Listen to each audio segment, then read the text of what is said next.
Hi, you guys. Oh my gosh, I'm live. I'm pumped. I've never gone live on YouTube. And today we're doing a Q&A. I have some matcha with me. It's pretty good. This is not my house, as I'm sure you guys know. This is a hotel. But Gary and I we had to move out of our apartment this past week because the floors were ruined from a flood and they have to replace everything. So we're living in a hotel for a week, but I still wanted to do this Q&A. So if you're on chat, if you're here, hi, welcome. Feel free to ask any questions throughout this. I did kind of create a list of questions from Instagram, just a bunch of things I'm gonna go through and answer. Just pick a bunch and hopefully you guys will get something out of this and then I'll post it on my channel later. But yeah, let's jump into it, shall we? Ooh, some of these are aggressive. We're gonna have to warm up into this. Hey, you guys. Hi, Olivia. Hi, Stephanie. Hi, Epiphany. This is awesome. I'm so glad you guys are on. I know it's the middle of the day, so if you guys are being sneaky at work, I approve. Okay, so let's jump into it. I'm just gonna start from the bottom. How do I track macros as a vegetarian? Okay, so there's lots of vegans and vegetarians in the Smalletics community, which is great. Tracking macros doesn't really change no matter what your dietary restrictions are.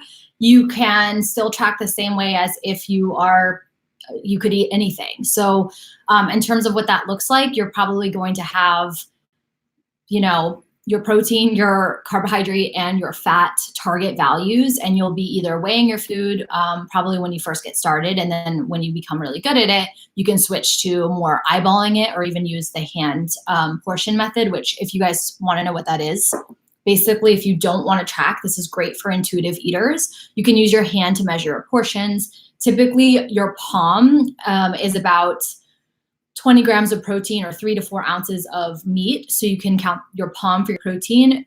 You can count your thumb for fats, whether that's oils or avocados or whatever you're adding to your food for fats. And then for carbs, you can say like a cupped hand of carbs. And then vegetables, about a fist. So I always add vegetables in because technically they fit in the carb category. But if we don't really try to eat vegetables, we might not, and we could consume so many other carbs without even eating a vegetable, right? And we want to get vegetables in because they're high in fiber, they fill us up. They have lots of vitamins that are, micronutrients that are essential to staying healthy and keeping your metabolism fast. So I always track the vegetables as well. So that's a hack for you guys if you don't want to count macros. Although I know a lot of us in this community want to learn more about macro counting. And that's what kind of the majority of questions I get are always about macros. So that's just a hack. Olivia says in Denmark, it's 1801. I don't know military time very well, but I guess that's late at night. Yeah. But yeah, I love that this is also international. Let's see. If I've been inconsistent with working out, should I start your program over from scratch?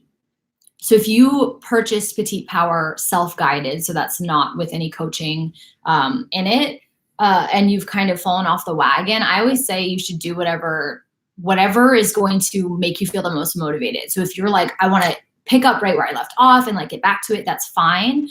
It's progressive, so it increases in difficulty over time. If it's been a really long time since you worked out, you might want to start back at week number 1 so you can build up your strength again. But just get back to it. That's what matters is when you fall off the wagon in anything, it's really not, it's really about finding that consistency with, it doesn't have to be perfect. It doesn't have to be like some insane amount of working out. Just find something that you enjoy that you can start to get some regularity back in. How do you know when your metabolism has begun to speed up? I got this question a lot. So I talk a lot about speeding up your metabolism as a petite, but this is a great question because it's like, how do you know when it's happened, right? So in terms of speeding up your metabolism, it's slow, it happens over time. It happens, one, by building muscle naturally. So when you add lean body mass to your body, which is muscle, by lifting weights, it'll naturally increase over time. It can take anywhere from a couple of weeks to 6 months. Honestly, to build a lot of lean body mass takes a lot of time. Body recompositions can happen over the course of 3 months to years. I'm still, always working on growing lean body mass. So always prioritizing my metabolism. And it's not that type of thing that you kind of do, and then once you've achieved it, you're done, right? It's lifestyle. It's a lifestyle you have to live and you have to lean into and embrace and love, which is also why I emphasize that it should really be something you can keep up with. Like, it should be something sustainable that you enjoy doing, and not something you dread, because you want it to be a lifestyle so that you can keep the benefits and feel good forever, not just for some, 30-day period of time where you're going to revert back to your old ways before. So how do you know when the metabolism has sped up successfully? You'll be eating more calories without gaining weight. That's basically what's going to happen. If you're tracking it, you're going to see that over time, you'll be able to eat a lot more, higher macros without gaining weight. That's simply what it means, is that you increase your calories and you will have increased your metabolism enough that your new maintenance calories, so that's the number in which you don't gain or lose weight, your new maintenance will be higher than it used to be. So for example, a sedentary petite woman who does not work out regularly, or I should say doesn't lift weights, she's going to naturally have a slower metabolism, and she might be at 1,300 calories a day, which is pretty low. You guys have heard me talk about this. Over time, once she starts lifting weights and prioritizing protein, she can increase her metabolism to be more like 1,500. And then she has more calories she can eat in a day without gaining weight. So it's like free calories. Nerdy Joy asked, do you suggest getting a scale? I'm nervous. It'll be too obsessive. So the scale is this is a great question. To me, the scale is just a tool. However, it's not that way to a lot of people, and that's okay. Don't put pressure on yourself to use tools that trigger you. But just be aware that that the scale triggers you, and that's something that should cue you to be a little curious about it. So, start to maybe do a free writing, journal about it. Start to kind of think about, why does this trigger me? What have my past experiences been with this? Why is it not a positive experience for me? Obviously, it's not meant to be like some amazing, joyous experience, but it is, by its nature and by design, it's a neutral thing. The scale is just a number. It has no meaning inherently on its own, right? We are attaching a meaning to it based on our experiences or based on our own narratives that we're failures or we're not good enough. So I would suggest you go in and dig deep into thinking about, what narratives do I have around my body, around the scale, and then just don't use the scale until you feel like you've lifted from that narrative, that you're kind of rewriting it for yourself, because there's lots of ways to track progress besides the scale. You can use progress photos. That's probably my favorite because it actually shows changes in body composition way more accurately than the scale does. Progress photos once every 4 weeks are really effective, and you don't have to show them with anyone. You can just keep them for yourself. And I know that they can be hard to take at first, but those are probably the best things you can do. So I hope that helps answer your question about the scale. Stephanie said, I'm 5 foot. What's a healthy weight range and suggested calorie intake? This is just too individual to answer. It depends on so many things. Healthy weight range, you can check your BMI, but BMI is not always the most accurate way to measure body composition if you have a lot of muscle and you've been lifting. So I'm gonna have to say, it's a really individual thing. Speak with your doctor if they think that you should be losing weight. That's something you can work on, or if you should be gaining weight, it's something you can work on. But health comes in a lot of different shapes and sizes. Weight is not always the top indicator of health in any way, nor is size.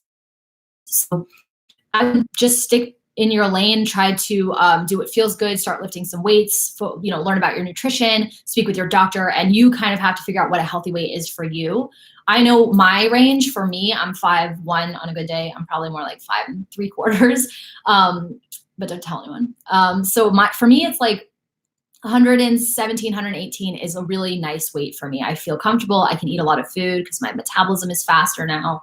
When I get up into 120s, 125, I start to not feel good. I have digestion problems. I get more tummy aches. I just feel more sluggish. But that's me, that's my body type.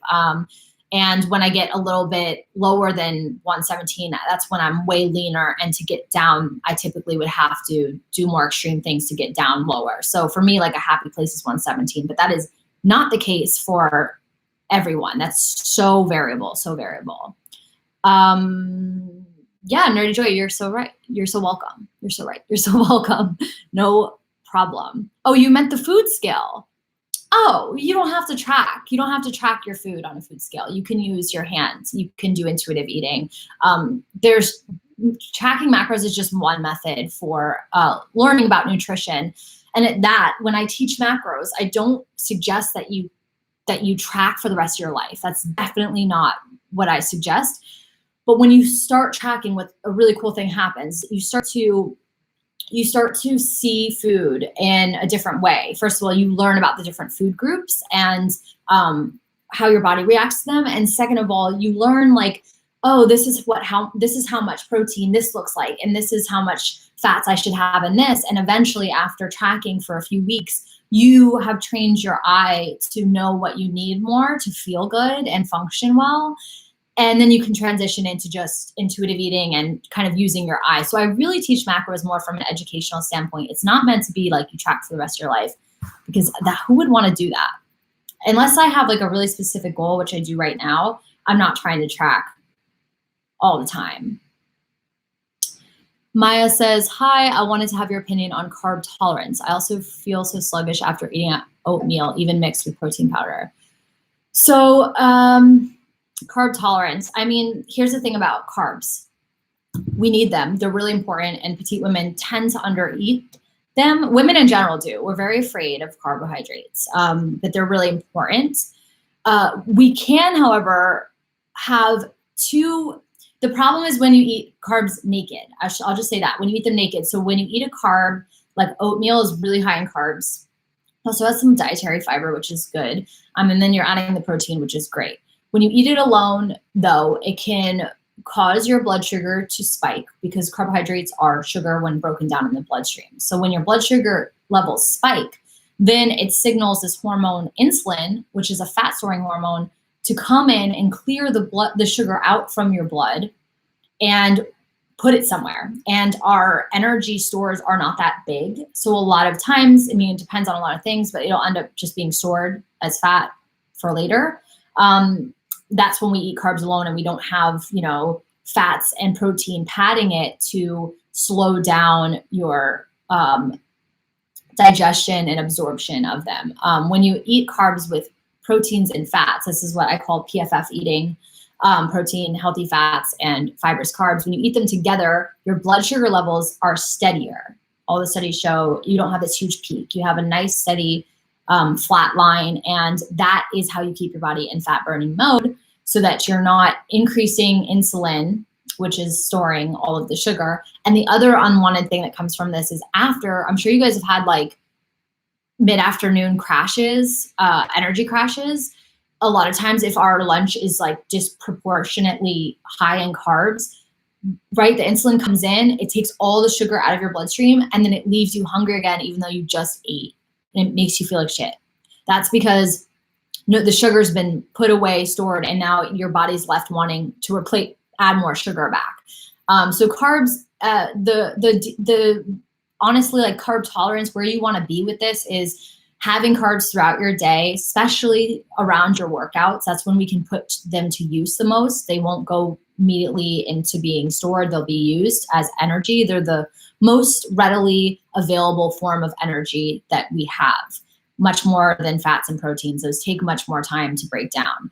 Carbs are quick to break down.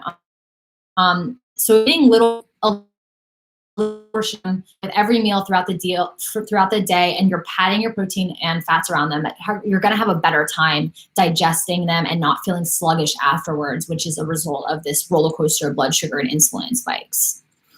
I hope that helps answer your question.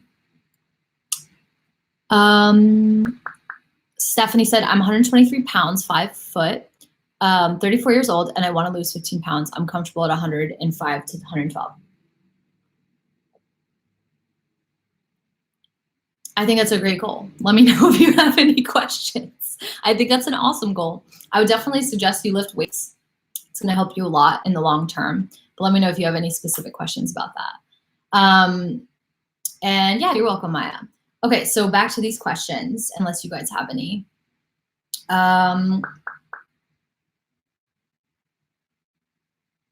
Let's see. What kind of questions here? I thought this was a really good question and also kind of funny. How do you switch your cravings for carbs to protein? So basically, how do you trick your brain into craving protein rather than carbs? So this is actually a really great question. You can't is the short answer. And that's because evolutionarily over the years, so just a little quick macros lesson for you guys. There's 3 main food groups that we get energy from. These are your fats, your carbohydrates, and your protein. And in terms of these 3 to 9 calories per gram, which means that fats are more calorically dense nutrient, the same amount of fats and the same amount of carbs, the fats are going to have more calories. So that is to say that in the span of human existence, our brain has been trained to crave more nutrient dense, calorie dense foods such as fats, because in the scope of, we've only had a surplus of food and proper civilization for a very short period of time. In the span of human civilization, human existence, our brain has adapted to food scarcity. And so when our brain wants the most calorically dense foods, which is fat, and it's put us in a kind of a crisis because we don't need this much energy anymore now that we don't move a lot and we have a surplus of food available to us at all time. So it is genetic and it's in our DNA to crave fats and carbohydrates, more carbohydrates because they're faster digesting than protein. So there's not a lot you can do there. However, there is something you can do to your palate. So I don't know if you guys, you guys can let me know. I'm drinking green tea, Riley. That's so funny. Are we all drinking green tea right now? Well, matcha. So I want to ask you guys, if you eat healthy now, or if you don't, however you define that, or I'll just say, if you ate out at fast food at any point in your life for a lot, and then you made the switch to try to eat healthier, at first healthy food tasted like crap, right? It wasn't palatable. It didn't taste good. It was like hard to make that switch, or that might be something you're struggling with now. Let me know in the comments if that's you. There's a reason why healthy food doesn't taste good when you've been eating processed foods for a while. And that's because our palate adapts to the foods that we expose it to. So if you're eating highly processed foods for a while, or just foods like, the fast food and even foods out at restaurants they're just packed with sugar and salt and oil and things that our palate is not used to having in high quantities. Once we get used to it, the palatability of whole foods that are plainer goes down. So a lot of times the mistake I see is we try to completely switch from really, really, really unhealthy diets or just processed diets to really healthy. We go from cheeseburgers every day to I'm gonna try to only eat kale for some kind of crazy cleanse or some extreme of just eliminating all of the processed foods. Your palate isn't it's not trained yet to do that, and it will be very hard to do. So rather than do that, just start to train your palate to crave healthier, unprocessed foods and introducing unprocessed foods over time. Whole sources of foods, fruits and vegetables, higher protein sources. Over time, you're going to change the palatability of food to you because it's individual, and you have to really train your palate. That's going to help a lot in terms of making the food more palatable. And that's also why you can't just go cold turkey and be healthy. Actually, you have to train your palate to start to crave healthy foods, and it takes some time. I'm just looking at your questions in the chat. If you guys are enjoying this, give it a like, and maybe I'll do more of these. Karen said, how do you feel about collagen peptides? I love collagen peptides. I have the partially torn labrum in my hip, and collagen helps a lot with it helps a lot with your joints, and I mean, collagen exists naturally in the body, so it's very helpful for skin, nails, hair, and then your joints. So I like it just from like a joint perspective because I do have that joint issue, and then it also is a natural source of protein, so I love it. Mariah said, I want to know what the best way to lose leg fat is. I've always been insecure about my thighs. Excuse me. And I feel like no matter what I do, it doesn't change. I also lift weights, but no change. So the thing is, we can't spot reduce fat, unfortunately. So if you want to, Mariah, lose leg fat, you can't lose it just in your legs. It's going to be lost all over. And to take that a step further, genetically, where we lose fat is also sort of genetically determined partially. So for example, when I lose fat, the first place I start to personally notice it is like upper stomach area, my face. The last parts are like my lower belly and my legs. So it can be genetic, but you will need to focus just on an overall fat loss plan, not just, there's nothing you can do specifically about your legs. Lifting weights is great for building tone in your legs. And then I would focus on, building your metabolism. If your metabolism is high enough, meaning you're eating enough calories in a day, you might be able to safely enter a calorie deficit, it will help you burn fat. But I wouldn't want you to enter a calorie deficit and be eating like 1,200 calories a day. That's too low. You want to build your metabolism up a little bit higher before you start to actually decrease them, because it won't be healthy to be dieting like that. That's really what I try to emphasize with my clients, and I show them how they can achieve long-term success. If you're dieting at 1,200 calories a day, it's not sustainable. It's not healthy. It's not going to, lead to the long-term changes you're looking for, because you can't maintain that for the rest of your life. And then you also can't, it's going to affect everything: hormones, your period, hair growth. Like, you just can't deplete yourself for that long, that low. So, and for petite women, we're already a little bit lower in calories because we're smaller. So focus on building up your metabolism first, and then you can cut from there and see how your body responds.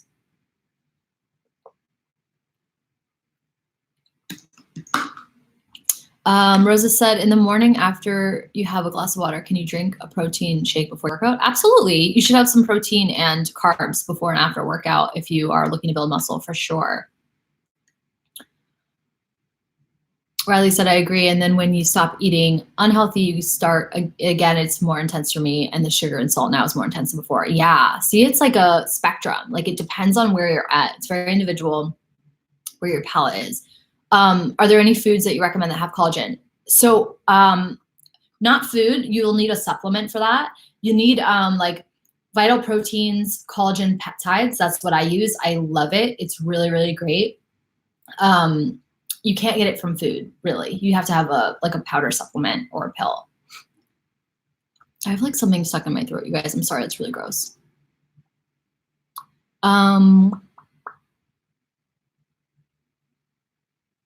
Where I said, I haven't started tracking, but I think I should. I've really been trying to follow your program for the past 2 months. That's awesome. I'm so proud of you. That's so great. I've lost weight, but I feel like my body hasn't changed. It's great that you've lost weight if that was one of your goals. Keep going. You gotta, have a long-term mindset for this. Have patience. You might need to introduce some new things, like maybe start experimenting with food journaling and macro counting and see how that goes for you.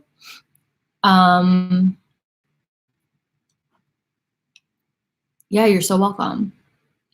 Any tips for vegans? Yeah, Shay, I just made a video a few weeks ago. It was top protein sources for vegans and vegetarians.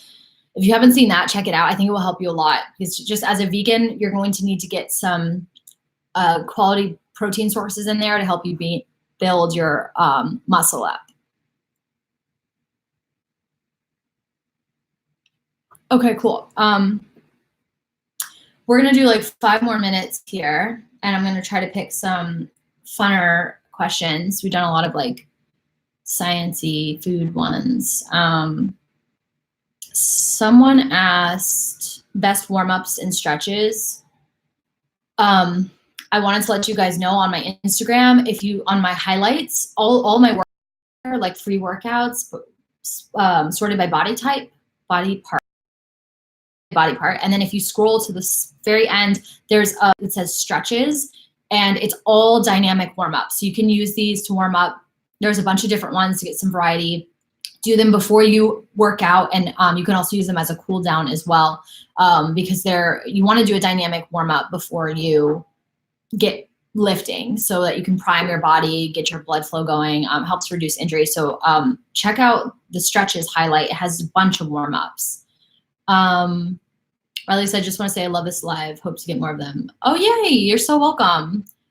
I'm so glad that you guys are getting something out of this. Okay, so I also got a lot of questions about strategies for beating cravings, food cravings, stress eating, and binging. Now, I was never diagnosed with binge eating disorder. However, looking back on my behavior, maybe 5 or more, no, like 7 years ago, I would definitely self-diagnose myself as just a binging tendencies. I would eat really healthy all day, healthy. I wasn't doing it right. You know, it was like skipping breakfast, having like a salad for lunch, thinking I was doing really great. And then I would get to dinner, maybe have a healthy dinner, and then just crash at night. Like I was just so hungry and craving so much. I would eat like everything. I'd eat like a bag of goldfish. It was just anything I could get my hands on, and couldn't ever progress because of that behavior. And I couldn't figure out how to get it under control.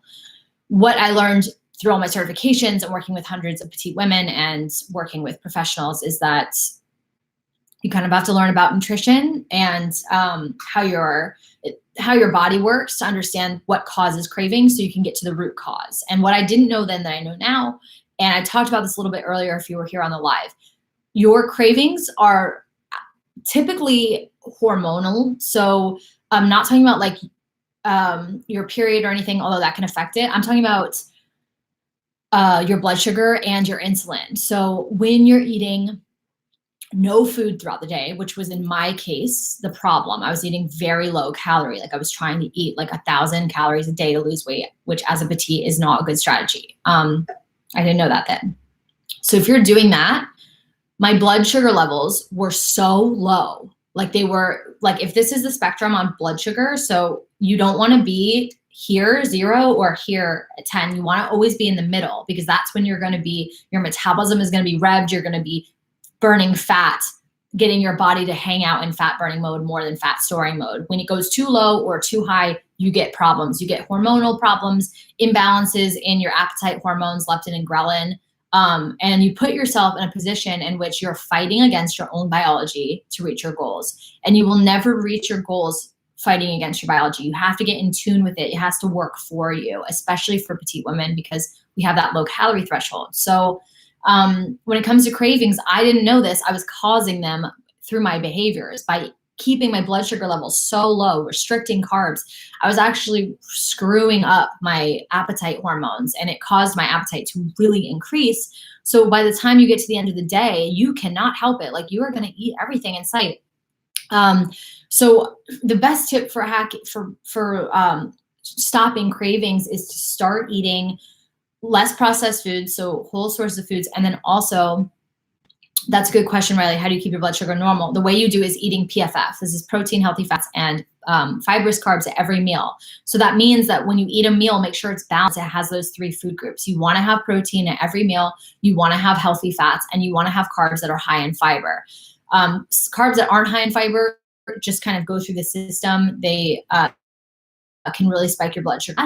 Fiber keeps you full, and it's a type of carbohydrate that's not metabolized. So it bulks up your poo, it makes you regular, it keeps you full, it keeps your blood sugar levels stable, and that's the way to do it. And here's a hack for you guys. If you want to eat dessert, you should still eat dessert. I eat dessert every day. There's some brownies in my fridge, our like little hotel mini fridge over there. But you want to attach it to the end of a PFF meal to keep your blood sugar levels steady, because what that's going to do is you're eating that high sugar item in like embedded in that protein and fat meal. So it's going to slow down the absorption of those sugars, and your blood sugar levels will, as a result, stay steady. And over time, you're going to get a feel for, you'll know when your blood sugar levels are steady. You'll probably be eating, you know, meals that are filling enough, but don't really stuff you, like to the point where you feel sick. You want to be like somewhere in the middle. It's just like the middle road, and always eating balanced meals and always prioritizing protein, because there's this thing called a thermic effect of food. It's really high for protein. So you burn more calories digesting protein than any other food group, and it stays in your stomach. It also shuts down your appetite hormones. It's very satiating, also fats.